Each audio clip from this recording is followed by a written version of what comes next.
വിജയ് നയിക്കുന്ന ടി.വി.കെ സർക്കാരിന്റെ ഭരണ പരാജയം മറച്ചുവെക്കാനാണ് തനിക്കെതിരായ നടപടിയെന്ന് ഉദയനിധി സ്റ്റാലിൻ. മുഖ്യമന്ത്രിയും മന്ത്രിമാരും പരിവാരങ്ങളും കാര്യക്ഷമമായി പ്രവർത്തിക്കുന്നില്ല. വ്യാജമായി സൃഷ്ടിച്ച വീഡിയോ ഉപയോഗിച്ചാണ് തനിക്കെതിരെ കേസെടുത്തതെന്നും ഉദയനിധി പറഞ്ഞു.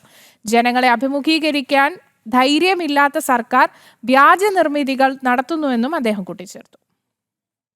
ஒவ்வொரு அமைச்சரும் இந்த 3 மாத காலங்களில் என்னென்ன பண்ணிட்டு இருக்காங்கன்னு ஆதாரத்தோடு குறிப்பிட்டு பேசினேன். அதற்கெல்லாம் பதில் சொல்றதுக்கு தெம்பில்லாத, திராணி இல்லாத, வக்கில்லாத ஒரு முதலமைச்சர், ஒரு டம்மி முதலமைச்சர் நமக்கு வாச்சிருக்கிறார். அதெல்லாம் விட்டுட்டு நான் பேசாத ஒரு விஷயத்தை கட் காப்பி பேஸ்ட் பண்ணி சில விஷயங்களை ஆட் பண்ணி நான் யாரையும் தவறாக பேசவில்லை. முழுக்க முழுக்க விவசாயிகளுக்காக தான் பேசினேன். நேற்று பேசும்போது சொன்னேன், இந்த அரசு குறிப்பா இந்த கட்சியை, இந்த தற்கொலை கூட்டமே அவங்களுடைய பாலிசியே டைவர்ஷன் டாக்டிக்ஸ் தான். முழுக்க முழுக்க ஃபேக் நியூஸ், டைவர்ஷன்.